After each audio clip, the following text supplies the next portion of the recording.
Eu acho que quando a gente fala em desigualdade e em espaço em São Paulo, qual é a primeira palavra que vem na nossa cabeça? É periferia.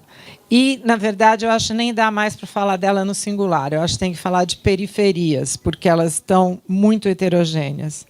Eu acho que o espaço urbano mudou, as formas da desigualdade estão mudando. E algumas dessas mudanças a gente já detecta nas estatísticas, nas séries de longo prazo. Mas outras a gente acho que ainda nem se deu conta, então tem que usar esse outro olhar, que é esse olhar etnográfico, para tentar perceber.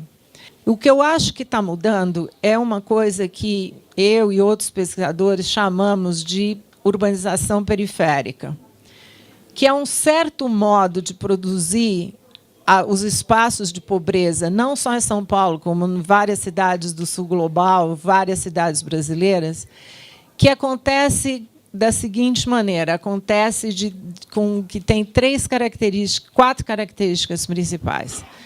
A urbanização periférica é quando os moradores são os principais agentes de produção do espaço. Vão construir sua casa, vão urbanizar a cidade, vão se organizar para produzir a cidade. Segundo, é um processo de muito longo prazo.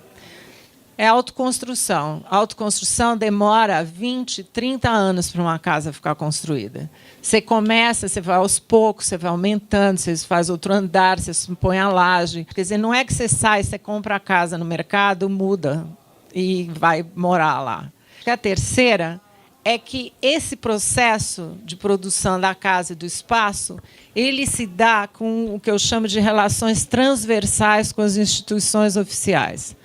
Então, não é que o Estado não está presente de nenhuma maneira. Está, mas está mais ou menos. Então, às vezes, asfalta, às vezes traz luz, às vezes instala a escola.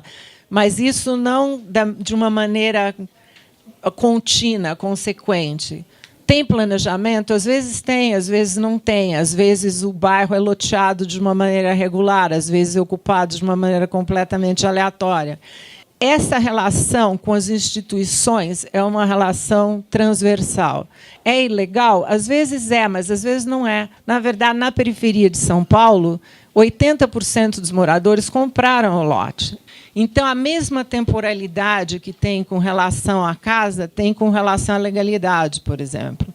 Então, você espera que vai ser legalizado, você espera que vai chegar água, você espera. E, na verdade, isso acontece na maioria das vezes. E a última característica é que esse processo, em geral, politiza muito as pessoas.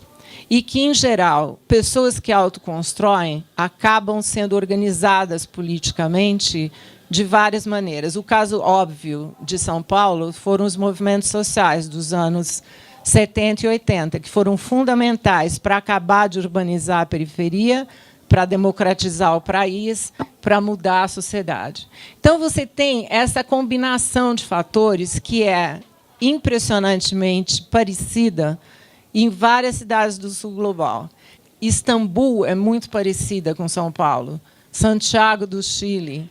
Tem todo um grupo de urbanistas, de pessoas que são estudiosas de estudos urbanos, que estão reformulando as teorias urbanas, que, em geral, foram todas formuladas tendo Chicago, Nova York e Paris como modelo, para pensar a urbanização a partir do sul global. E dos elementos dessa discussão é exatamente esse padrão periférico.